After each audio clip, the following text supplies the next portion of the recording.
Good morning, everyone. Welcome to today's session. I'm excited to introduce our presentation on subject code 22I520. This is our very first slide, so I just want to say how glad I am to have you all here. Over the course of this presentation, we'll be exploring the key concepts and important details related to this subject. We'll cover the main topics, objectives, and what you can expect to learn. So let's get started and make this a productive and engaging session. Let's talk about the mechanical structure of an aircraft, which is commonly called the airframe. This is essentially the framework that gives the aircraft its shape and strength. When we refer to the airframe, we're talking about the main components that make up the structure, such as the fuselage, undercarriage, empennage, and wings. It's important to note that these parts are considered the core structural elements. What's also key here is that the propulsion system, the engines that generate thrust, is not included in the airframe. This distinction helps us understand that the airframe provides the foundation, while the engines and other systems are separate, though equally vital, parts of the aircraft. Understanding the airframe's role is crucial because it directly impacts the aircraft's aerodynamics, stability, and overall safety. As we progress through this presentation, keep in mind how these structural components work together to enable flight and support all other systems. When we talk about the technical meaning of maintenance, we're referring to a set of critical activities that ensure the safety and reliability of an aircraft. This includes performing functional checks to verify that everything is operating correctly, as well as servicing, which involves routine tasks to keep systems in good condition. Repairing or replacing components, structures, and systems is also a key part of maintenance. These actions are all carried out with the highest priority on safety, because in aviation, there's no room for compromise when it comes to protecting lives.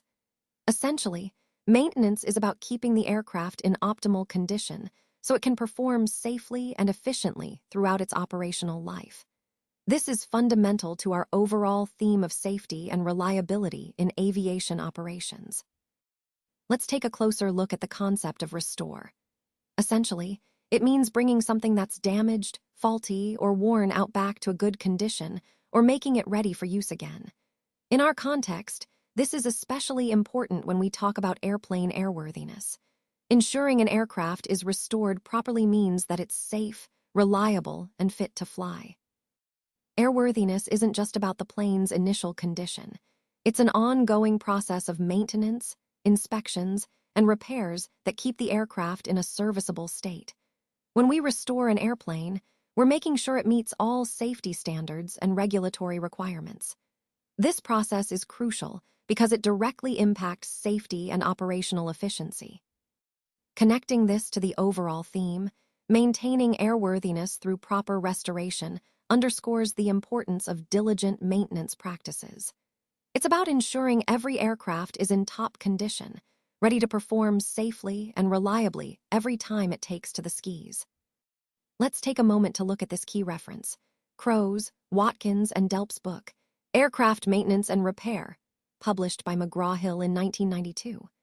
This textbook is a foundational resource in our field, offering comprehensive insights into the principles and practices of aircraft maintenance. It covers critical topics such as troubleshooting techniques, maintenance procedures, and safety protocols, all essential for ensuring aircraft reliability and safety. When studying this material, it's important to focus on how maintenance practices are integrated into the overall safety management system. This book helps us understand the technical details while emphasizing the importance of precision and adherence to standards. Remember, effective maintenance is not just about fixing things. It's about preventing issues before they occur and maintaining the highest safety standards in every operation. Let's take a look at some key reference books in the field of aircraft maintenance. First, we have Larry Riethmere's Aircraft Repair Manual, published by Palomar Books in Marquette in 1992. This book is a comprehensive resource that covers practical repair techniques and maintenance procedures, making it very valuable for both students and professionals. Next, there's Brim D.J. and Boggs A. Cheese, Aircraft Maintenance, published by Pittman Publishing in New York in 1940. Despite its age, This book provides foundational concepts and historical insights that still influence current maintenance practices today. Finally, we have Delp, Bent, and McKinley's Aircraft Maintenance Repair, published by McGraw-Hill in New York in 1987.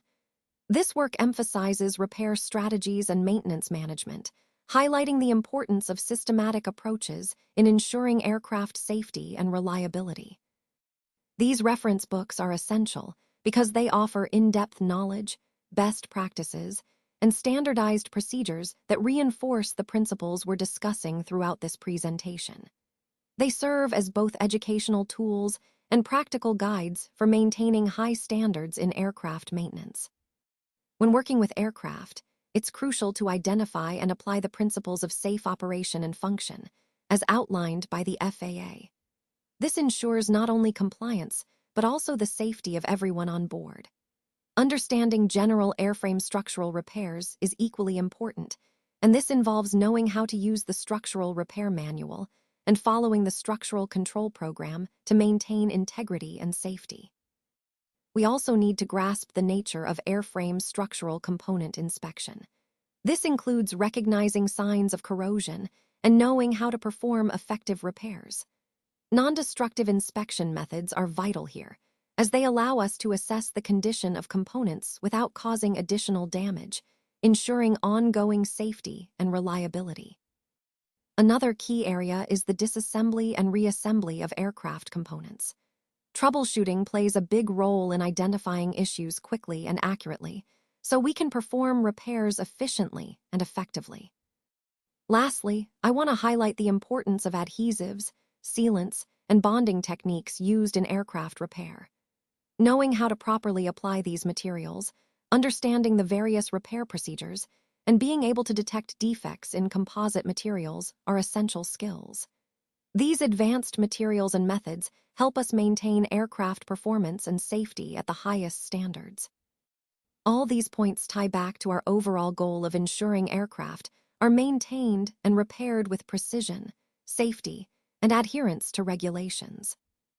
Let's talk about safety practices in Unit V as aviation maintenance technicians.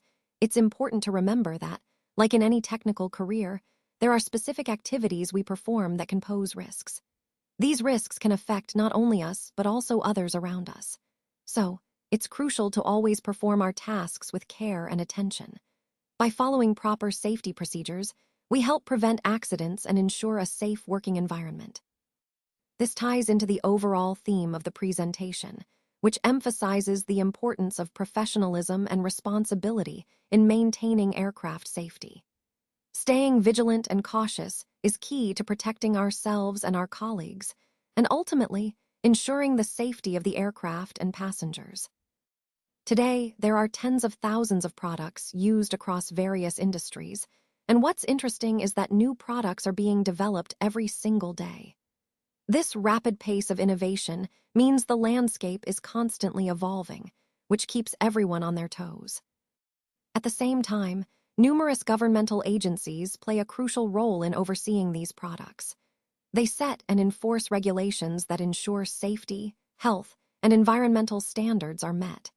Because of this, we're dealing with hundreds of different regulations, each designed to address specific concerns and protect both people and the planet. Understanding this regulatory environment is key to appreciating how complex and carefully managed the development and use of these products truly are. It also highlights the importance of compliance and staying informed about the evolving rules, which is essential for successful industry practices and innovation within a safe framework. Now, let's take a look at some of the key regulatory agencies that play a vital role in ensuring safety and compliance across different industries. First, we have the Consumer Product Safety Commission, or CPSC, which focuses on protecting consumers from unsafe products. Then there's the Food and Drug Administration, or FDA, responsible for overseeing food safety, pharmaceuticals, and medical devices. Next up is the Department of Transportation, or DOT, which governs transportation safety standards across various modes of travel. The Environmental Protection Agency, or EPA, works to safeguard our environment by regulating pollutants and enforcing environmental laws. We also have the Occupational Safety and Health Administration, OSHA, which is dedicated to maintaining safe and healthy working conditions for employees. All these agencies are part of the broader regulatory framework that helps us ensure safety, compliance, and environmental responsibility in our daily operations. Understanding their roles is crucial as we navigate the complex landscape of industry regulations and standards. Let's take a closer look at what exactly constitutes hazardous materials. Basically, these are any substances or materials, regardless of their state, solid, liquid, or gas, that can cause harm. And when I say cause harm, I mean illnesses or injuries to the technician working with or around them. It's important to understand that hazardous materials aren't just chemicals. They can be physical hazards, like sharp objects or hot surfaces, or biological hazards, such as bacteria or viruses.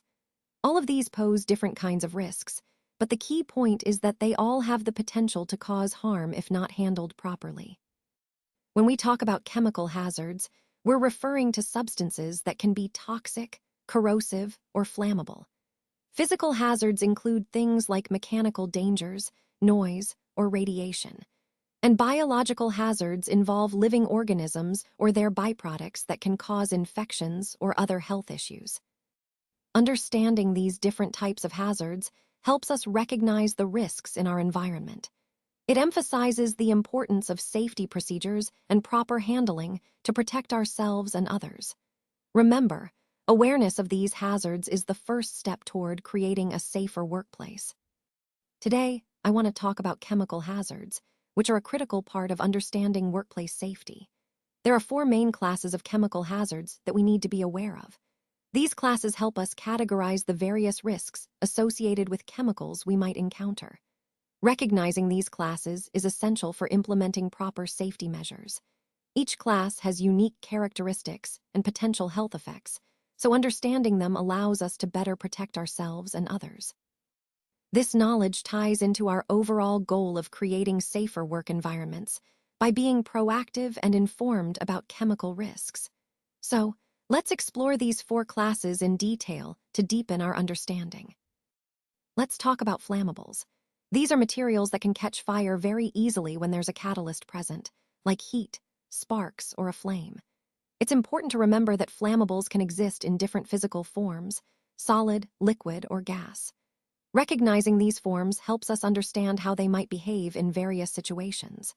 Being aware of flammables is a key part of our safety practices because they can ignite quickly and cause serious hazards if not handled properly. So, always stay alert and follow proper procedures when working around these materials. Let's take a closer look at some of the frequently found flammables in the aviation industry. These are substances that, if not handled properly, can pose significant fire risks. When we talk about aircraft systems, you'll notice they often contain various flammable liquids and gases. For example, system liquids like gasolines, jet fuels, hydraulic fluids, brake fluids, and even anti-ice additives are all highly flammable and need careful management. Beyond the systems themselves, there are other common flammables such as alcohols, methanol, and battery acids. These substances are essential for certain operations, but can be hazardous if spilled or exposed to heat sources. Baking soda and glycol are also used in different maintenance and safety procedures, but again, they have flammable or reactive properties under certain conditions. We also encounter squibs and disinfectants, which are used for safety systems and sanitation, respectively. They contain chemicals that can ignite if mishandled. Now, moving to gases, we have substances like freons, nitrogen, oxygen, and halogens. These gases are often stored under pressure and can become flammable or reactive, especially in the presence of other chemicals or heat. The key takeaway here is that understanding where these flammables are present and their properties is crucial for maintaining safety in aviation operations. Proper handling, storage, and knowledge of these materials help prevent accidents and ensure a safe environment for all personnel involved. This slide doesn't contain enough information. That's why we're moving to the next slide. let's take a look at some generally recommended personal safety equipment that can really make a difference in emergency situations. First, fire retardant clothing is crucial because it provides a protective barrier against heat and flames, helping to prevent serious burns. It's designed to withstand high temperatures and gives you valuable extra seconds to escape or respond to a fire. Next, having a fire extinguisher nearby is essential. It's a practical tool that allows you to quickly control or put out small fires before they escalate. Knowing how to use it properly can be a real lifesaver. Overall, these safety items are part of a comprehensive approach to safety, helping us protect ourselves and others in potentially dangerous situations. Incorporating them into our safety plans is a proactive step toward reducing risks and staying prepared. When it comes to handling and storage, safety is always a top priority. First, it's crucial to limit access to anything that could cause a fire or explosion, like open flames, sparks, or hot surfaces. We also need to be aware that static electricity can produce sparks, so to prevent that, containers should always be grounded. Another key point is to only use the minimum amount of materials necessary for your task. This reduces risk and makes handling safer. When storing materials, always use approved containers and keep them in designated areas. These are specially set up for safety and organization. It's also very important to store flammable toxins separately from corrosive or toxic materials. Keeping these chemicals apart minimizes the risk of dangerous reactions or accidents. Overall, these practices help us maintain a safe environment and protect everyone working with hazardous substances. All right, let's go over the typical emergency procedures you need to keep in mind. First, if there's an emergency, the very first step is to turn off any electrical equipment or other potential sources of sparks. This is crucial to prevent any ignition of hazardous materials. Next, try to close the shutoff valve or valves to contain the spill, and if possible, remove any containers from the area to minimize further risk. For larger spills, the safest action is to leave the area immediately and notify your supervisor right away. Safety comes first, and it's important not to try to handle large spills alone. If you or someone else comes into direct contact with the substance, say, on your skin or in your eyes, rinse the affected area immediately with water. Quick action can make a big difference in reducing injury. If toxic substances are inhaled, move to a fresh air area as quickly as possible to get away from the hazard. Also, if the substance has soaked into clothing, remove the wet clothing immediately and store it in a proper container to prevent further exposure or contamination. And a word of caution, never attempt to remove the substance with compressed air. This can spread the hazard further or cause additional harm.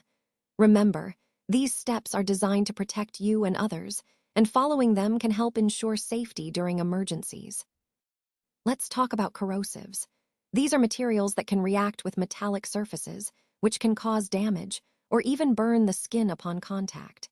In the aviation industry, we often encounter corrosives like acids and bases. For example, battery acids and metal cleaning solutions are common. You'll usually find strong acids in liquid form, making them more straightforward to handle, while bases tend to come as powders. Understanding these materials is crucial because mishandling them can lead to serious safety hazards. So, always be cautious and aware of the presence of corrosives in your work environment. When it comes to personal safety equipment, there are some generally recommended items that you should always consider.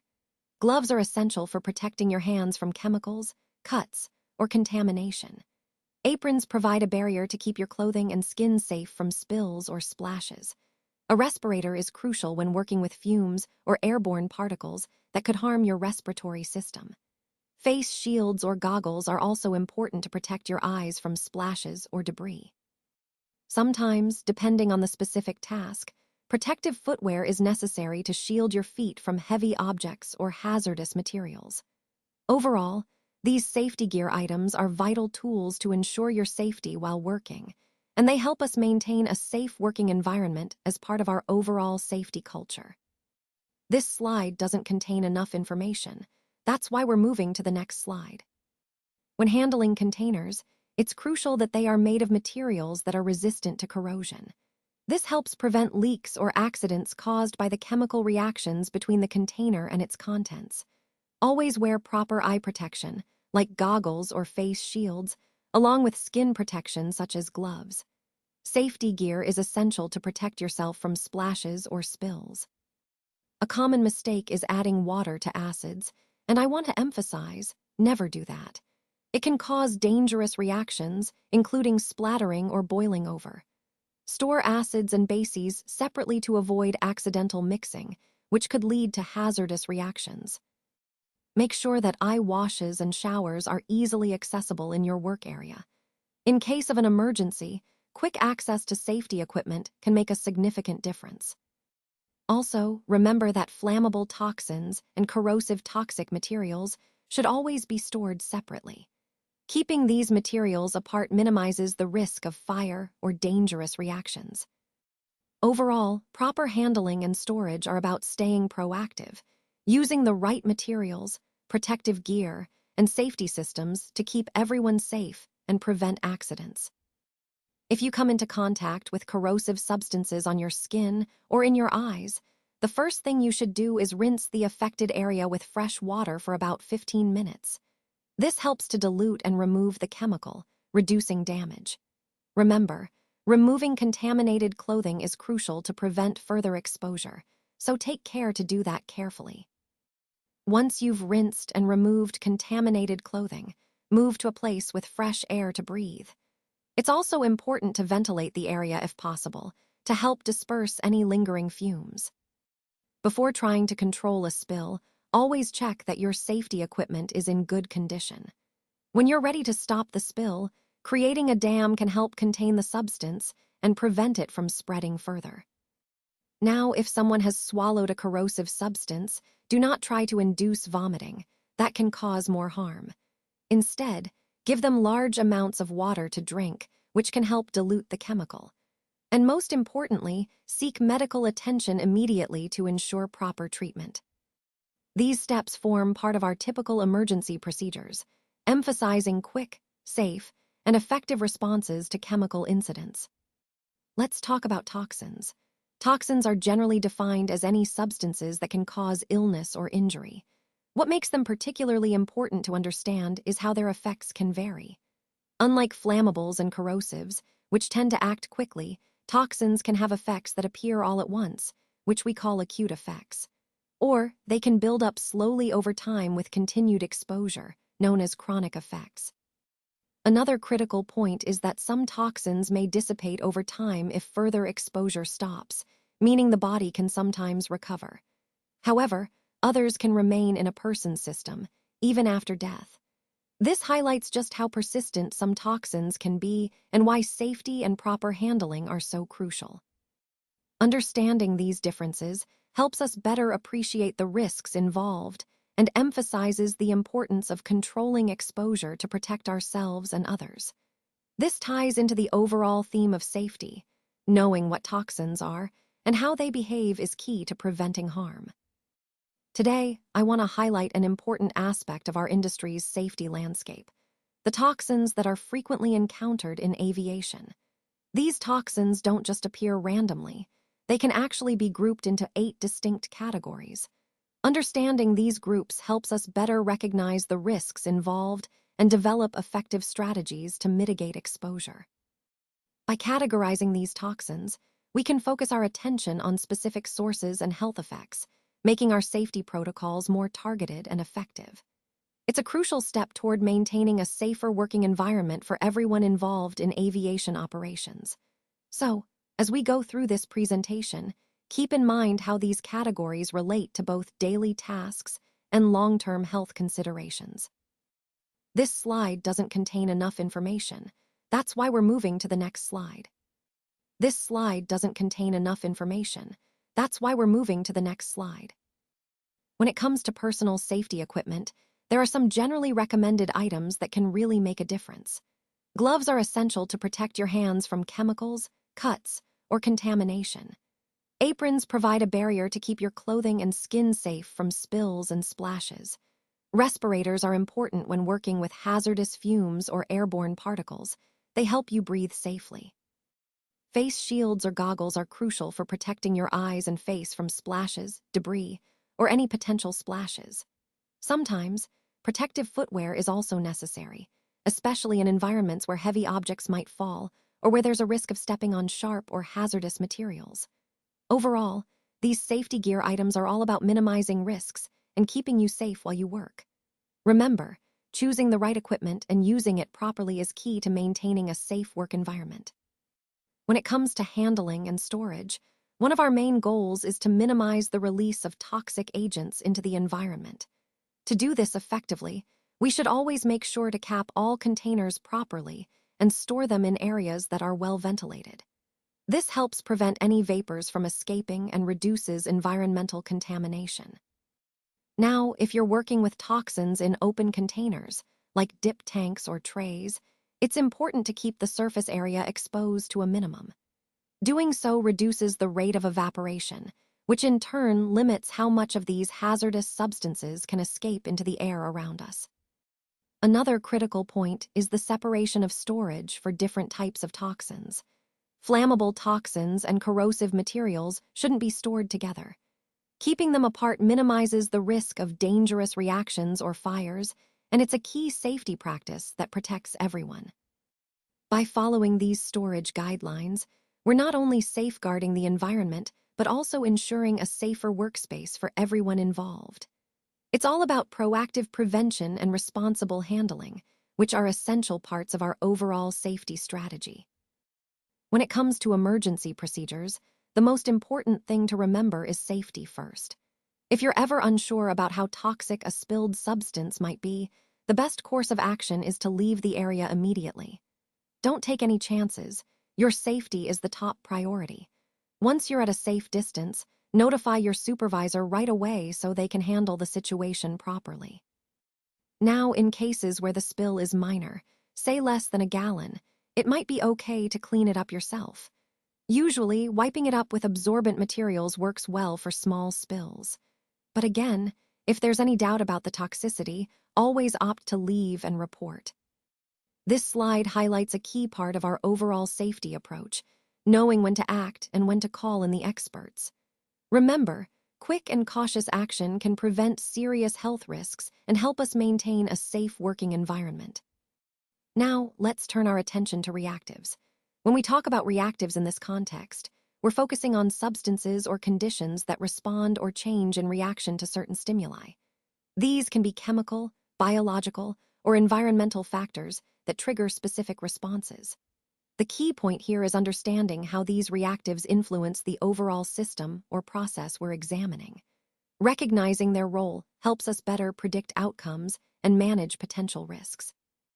Throughout the presentation, we've emphasized the importance of control and monitoring, and reactives are a perfect example of elements that require careful oversight. By understanding their behavior, we can optimize processes and ensure safety. So, in summary, reactives are crucial because they drive change and response within the system, and managing them effectively is essential for success. Now, let's take a look at some of the most frequently found reactives in the aviation industry.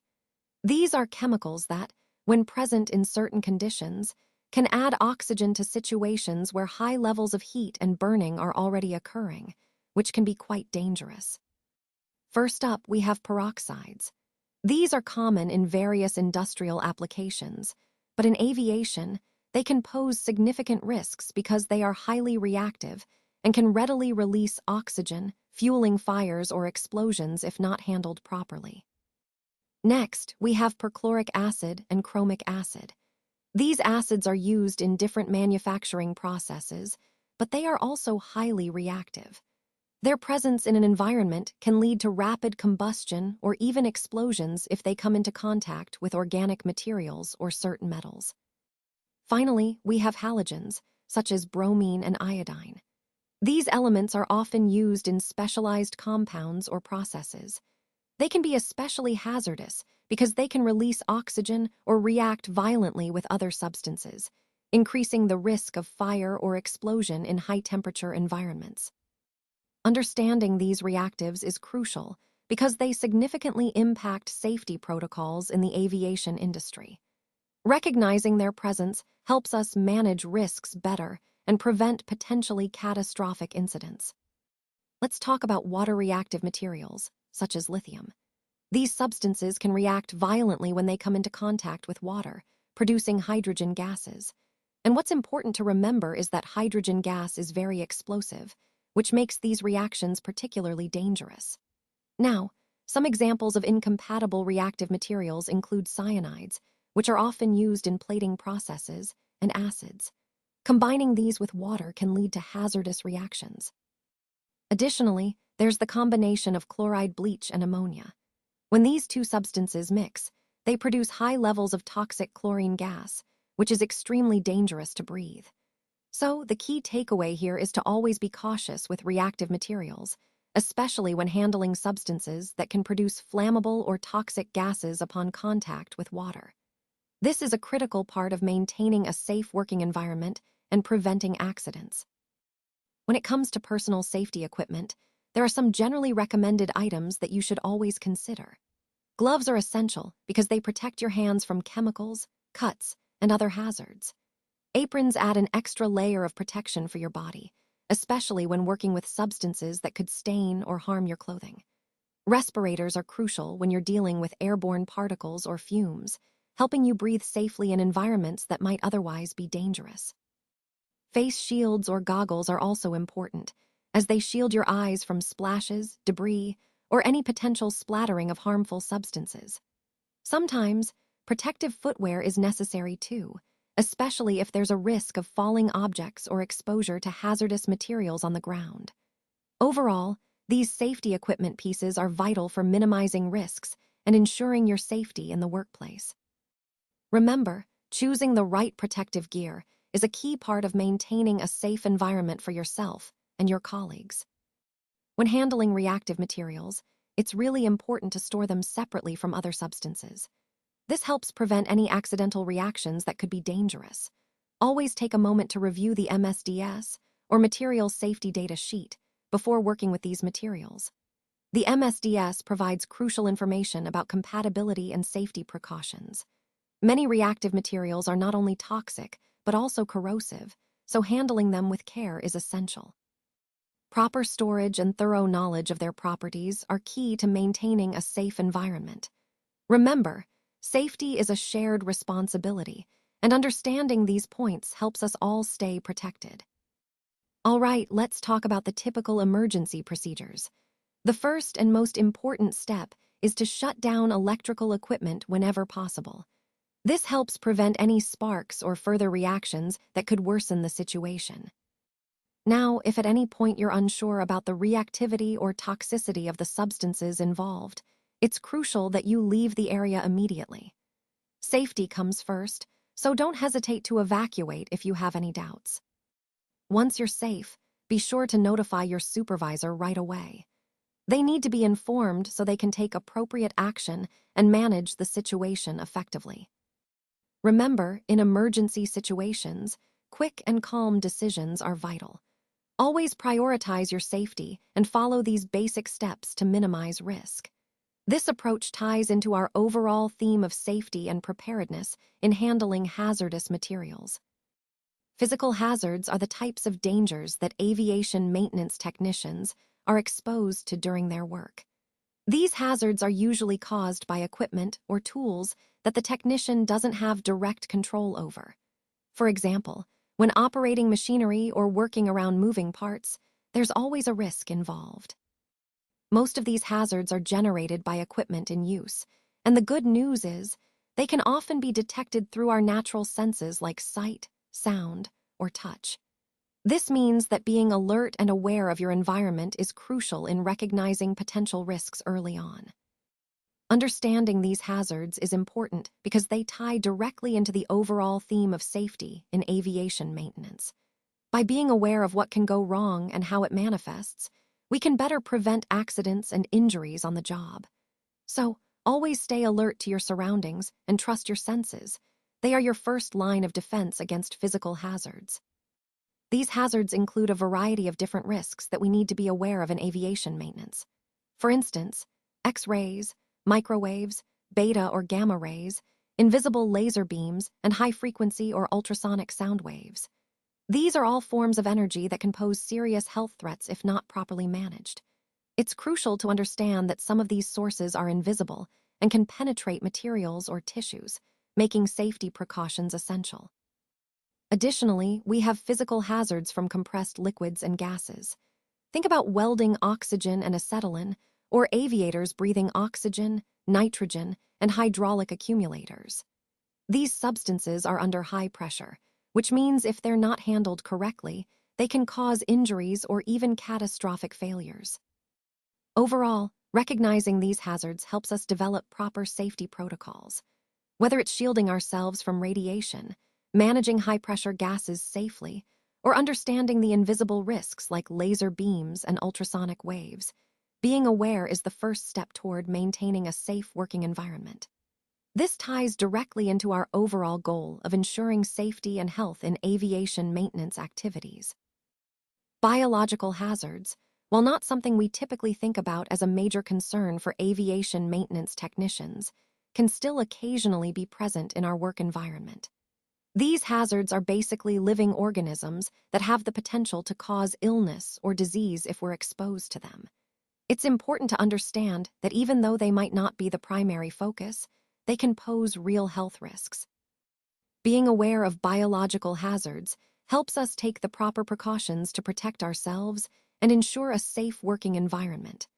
Remember, staying vigilant about all potential hazards is key to maintaining safety in our line of work. Biological hazards are transmitted in the form of air droplets or spores, which can easily enter the body through contact with contaminated objects. As aviation maintenance technicians, we need to be aware that our exposure to these hazards is most likely to happen when we're working on cargo aircraft or inside the cargo or baggage compartments. This is especially true if there has been any breakage or leakage of biologically hazardous materials. So, it's crucial to understand how these hazards can spread and take proper precautions to protect ourselves and ensure safety in our work environment. The Occupational Safety and Health Administration, or OSHA, is an agency that operates under the United States Department of Labor. It was actually established by Congress through the Occupational Safety and Health Act to help ensure safe and healthy working conditions for everyone. One of the key standards OSHA enforces is the Hazardous Communications Standard, which is found in 29 CFR 1910.12. This standard is really important because it sets the rules for how employers must communicate information about hazardous chemicals to workers. Overall, OSHA's role and standards like this one are all about protecting workers and making sure that safety is a top priority in every workplace. Now, let's talk about the Hazardous Communication Program in OSHA. This program is essential for ensuring that everyone in the workplace understands the hazards associated with chemicals they might encounter. First, we have the inventory, which is basically a comprehensive list of all hazardous chemicals present on site. Keeping this updated helps us know exactly what we're working with at all times. Next is labeling. This is crucial because proper labels provide immediate information about the hazards, precautions, and handling instructions. Then, we have the Material Safety Data Sheets, or MSDS, which are detailed documents that give in-depth information on each chemical, including health risks, safe handling procedures, and first aid measures. Training is another key aspect. It ensures that all employees know how to recognize hazards, understand labels and MSDS, and respond appropriately in case of an emergency. Finally, having a written program in place is vital because it formalizes all these elements, making sure they are consistently applied and accessible. Together, these components create a solid framework for hazard communication, which ultimately helps protect everyone and maintain a safe work environment. Remember, effective communication about hazards is at the heart of OSHA's safety mission. Let's take a look at the importance of maintaining a comprehensive inventory of hazardous materials. This means listing all the hazardous materials present in the work area. It's essential to know exactly what chemicals or substances are there at any given time.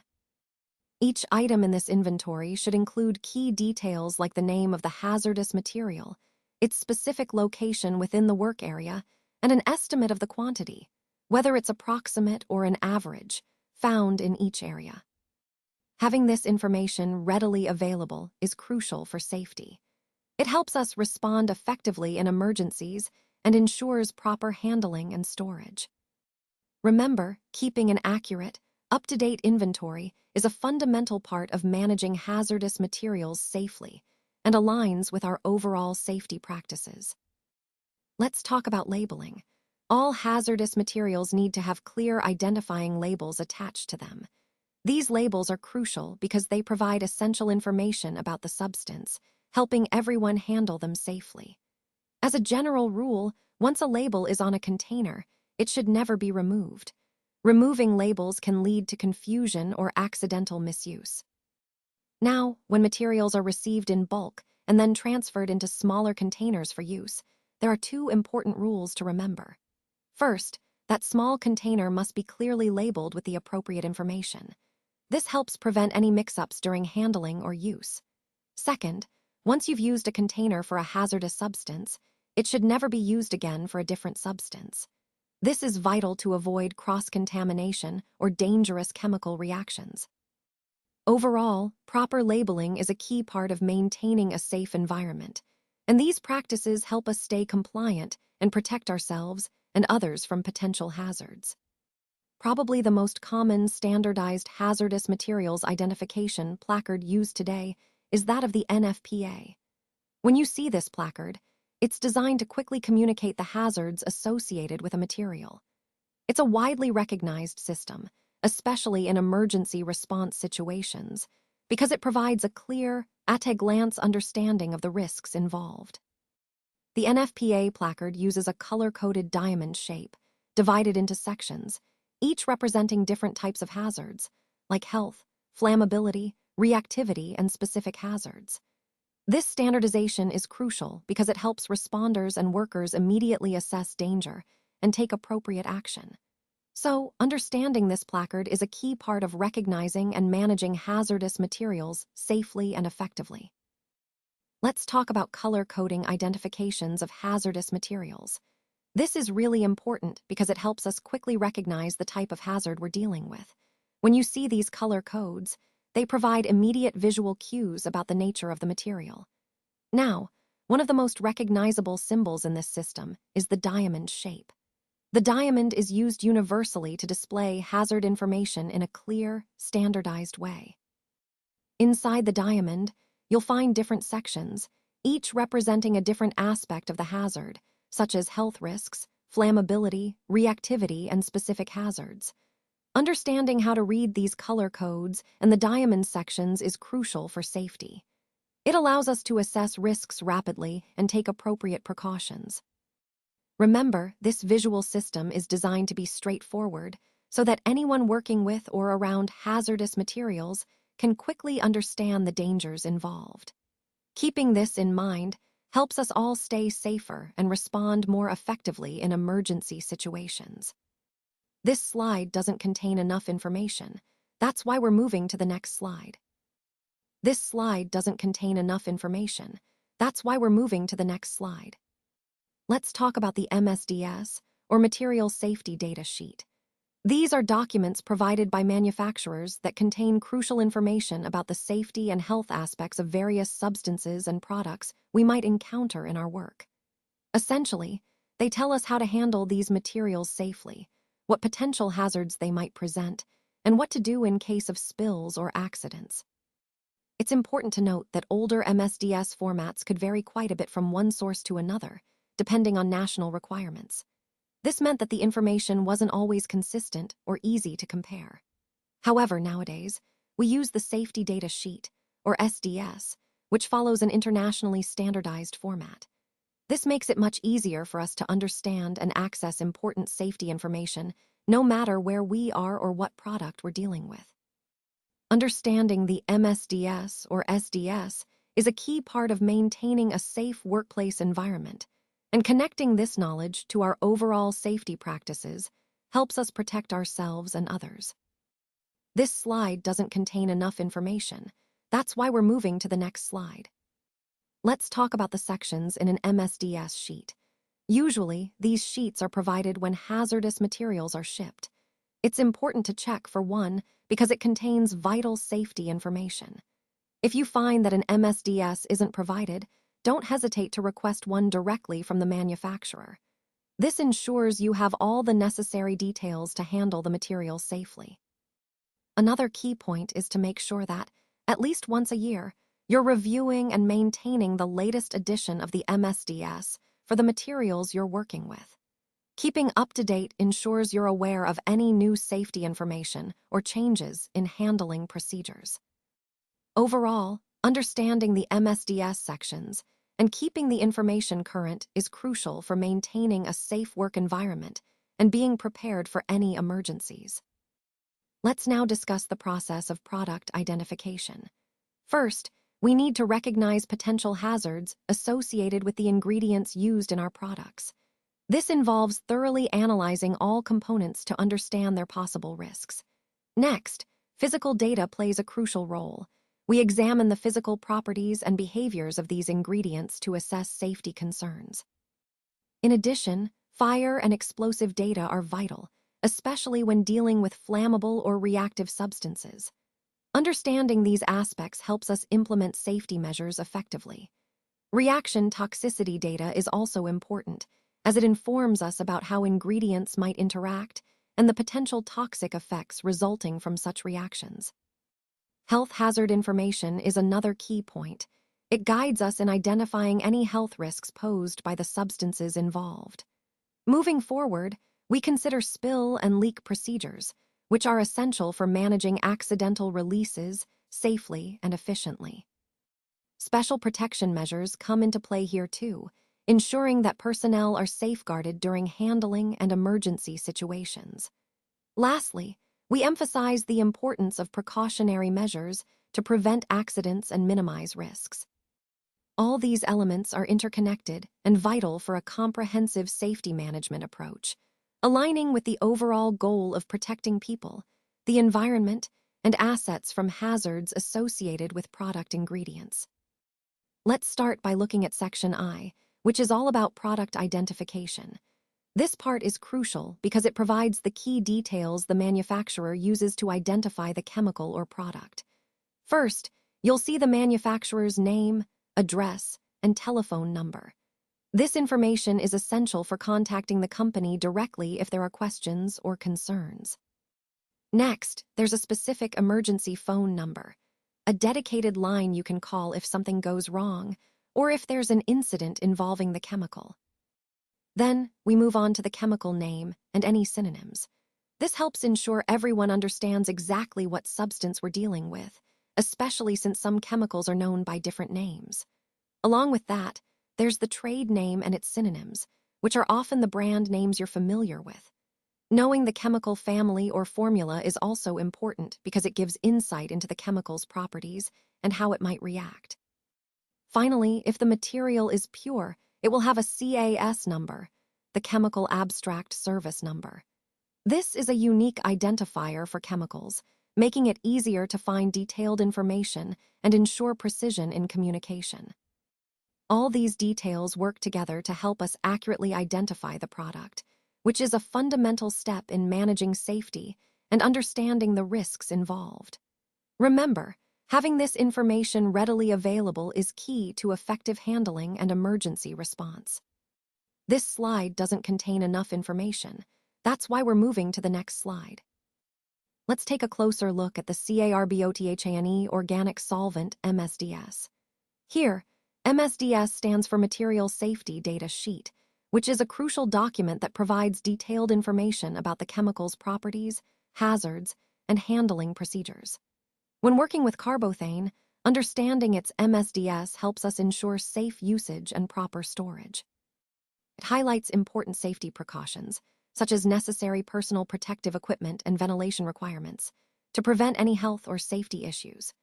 Recognizing these key points not only keeps us compliant with safety regulations, but also helps us maintain a safe working environment.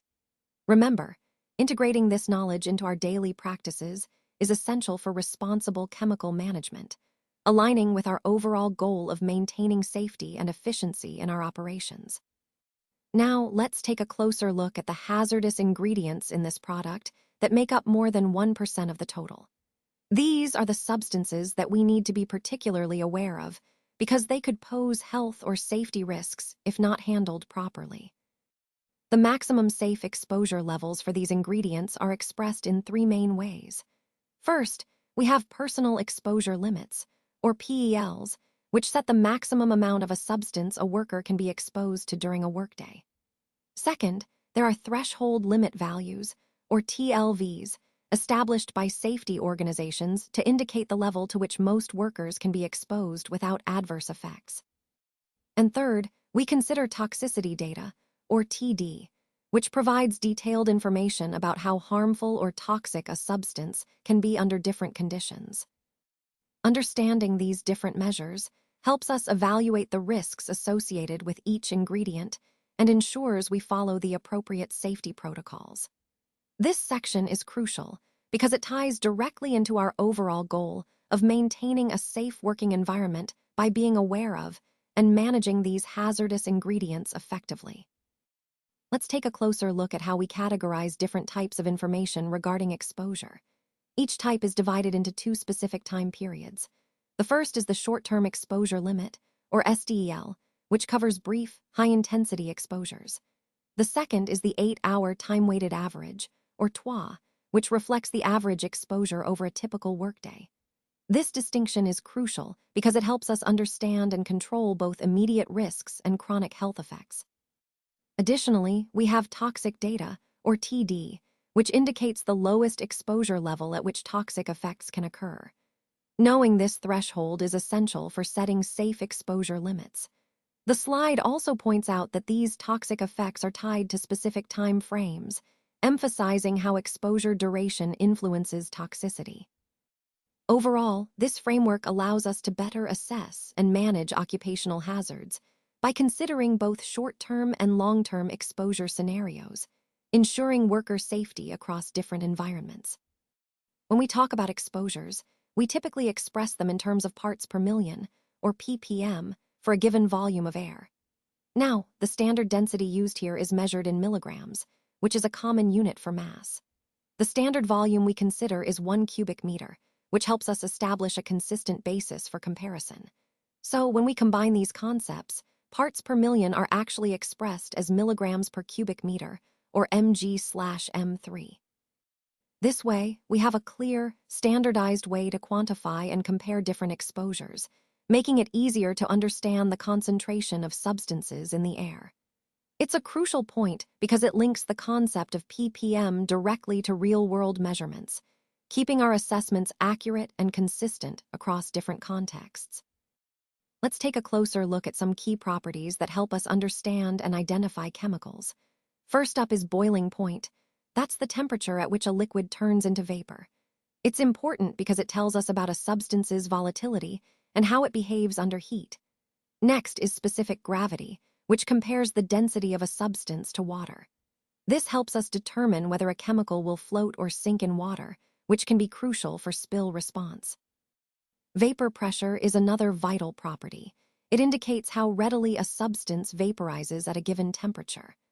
A higher vapor pressure means the chemical can produce more vapors, which relates directly to its flammability and inhalation hazards. Percent volatile tells us how much of the substance can evaporate into the air, impacting exposure risks.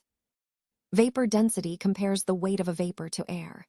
If it's heavier than air, it tends to stay close to the ground, potentially creating a hazard in low-lying areas.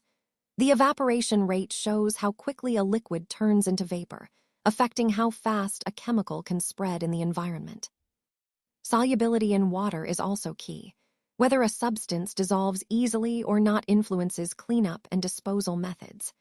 Lastly, the appearance and odor can provide visual and sensory clues about the chemical's presence and potential hazards. Understanding these properties helps us assess risks more accurately, and manage chemicals safely across all our operations. Let's start with the flash point, which is the lowest temperature at which a flammable liquid will produce enough vapor to actually catch fire. Understanding this helps us assess how easily a liquid can ignite under different conditions. Moving on, we have the lower and upper explosive limits, or LEL and UEL. The LEL is the leanest mixture of vapor and air that will still burn, meaning if the vapor concentration drops below this level, it won't ignite. Conversely, the UEL is the richest mixture that can still burn. Above this, the vapor is too rich to ignite. Knowing these limits is crucial for safety, especially when handling or storing flammable liquids. Now, regarding extinguishing agents, common options include water, dry chemicals, foam, or halon. The choice depends on the specific material involved and the fire's nature. For example, water may be effective for certain fires, but not for others, like those involving electrical equipment or certain chemicals. It's also important to follow any recommended or special firefighting procedures tailored to the material. Sometimes, specific steps are necessary to ensure safety and effectiveness. Additionally, we need to be aware of any unusual fire hazards, such as the release of toxic fumes, which can pose risks beyond the fire itself. Finally, in this section, we've listed the appropriate extinguishing agents for different materials, helping us quickly identify the best response in an emergency. This knowledge is vital for effective fire safety management and protecting both people and property. Now, let's move on to Section 5, which covers reactivity data. This part focuses on how the material can react and release energy or heat under certain conditions. It's important because it helps us understand the potential hazards during handling and storage. We look at the stability rating, which can be either stable or unstable. Knowing this helps us determine how likely the material is to react unexpectedly. It also highlights the conditions we should avoid to prevent any dangerous reactions. In addition, we consider incompatibility, meaning which material combinations should be avoided because they could cause hazardous reactions. Another key point is hazardous decomposition products. What might be generated if the material breaks down under certain conditions? We also review hazardous polymerizations, which are reactions that can rapidly escalate if specific conditions are met. So, recognizing these conditions to avoid is crucial for safety. Overall, this section ties into the broader theme of understanding and managing material hazards effectively, ensuring safe handling and storage practices. Let's talk about the primary means of exposure, which typically include inhalation or skin contact. These are the main ways hazardous substances can enter our bodies during work. It's crucial to understand these pathways so we can better protect ourselves. Next, we have threshold limits.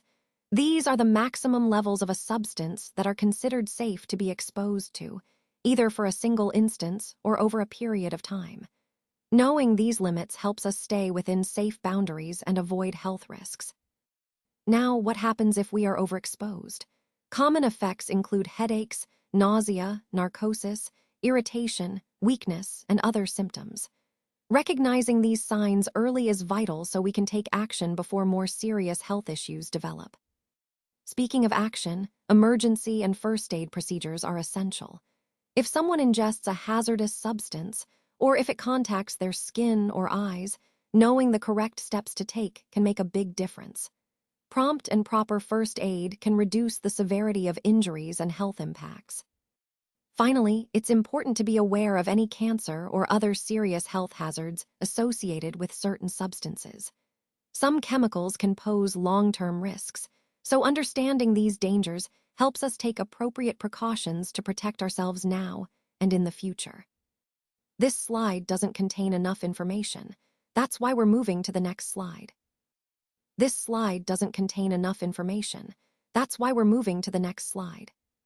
This slide doesn't contain enough information. That's why we're moving to the next slide.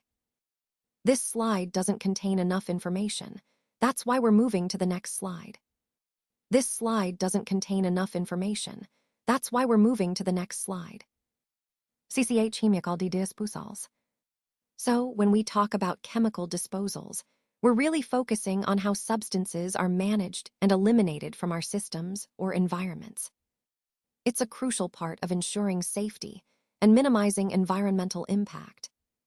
Think of it as the body's way of getting rid of waste, but in industrial or environmental contexts, it involves processes to safely break down or remove chemicals. Key points here include understanding the different disposal methods, such as chemical neutralization, containment, or degradation. And of course, the importance of following regulations to prevent any harmful exposure or contamination. This ties into our overall theme of responsible chemical management, emphasizing safety, sustainability, and compliance. By understanding how chemicals are disposed of properly, we can better protect health and the environment while maintaining effective processes. When it comes to handling accidental spills or releases, the MSDS provides a set of procedures that are really crucial to follow. These procedures are designed to ensure safety and minimize harm. First, containment is key. It's important to quickly isolate the spill to prevent it from spreading further. This might involve using barriers or absorbent materials to confine the hazardous substance. Next, evacuation procedures are vital. Knowing when and how to evacuate personnel from the area helps protect everyone from exposure. Clear communication and following established protocols are essential here. Finally, disposal procedures are an integral part of the response. Once the spill is contained and the area is secure, proper disposal methods must be followed to dispose of the hazardous material safely and in accordance with regulations. These steps, containment, evacuation, and disposal, are interconnected and form the foundation of a safe response to accidental spills. They tie directly into our overall safety theme, emphasizing the importance of preparedness and knowledge in preventing accidents from escalating into more serious situations. When working with this material, it's important to identify any special equipment that might be needed. This means listing out all the tools or devices required to handle or process the materials safely and effectively. By doing this, we ensure that everyone is prepared and that safety standards are maintained. Remember, knowing what equipment is necessary not only helps in planning, but also prevents potential mishaps. So, as we move forward, keep in mind that a clear list of any special equipment is a crucial part of managing the material properly and aligning with the overall safety and efficiency goals of the project. MSDSs, or material safety data sheets, are primarily written by chemists for chemists. This means that their language and level of detail can be quite technical and complex, making it challenging for someone without a chemistry background to understand and use them effectively. As part of your right-to-know training, it's important to remember that aviation maintenance technicians receive an orientation to the MSDSs relevant to their daily work. This helps ensure you're familiar with how to interpret and use this information safely. If you ever find yourself unsure about what an MSDS is telling you, don't hesitate to seek additional guidance. It's crucial to fully understand the safety information to protect yourself, your team, and the aircraft. Remember, understanding these documents is a key part of maintaining a safe and efficient working environment, and it ties directly into your overall safety training and responsibilities.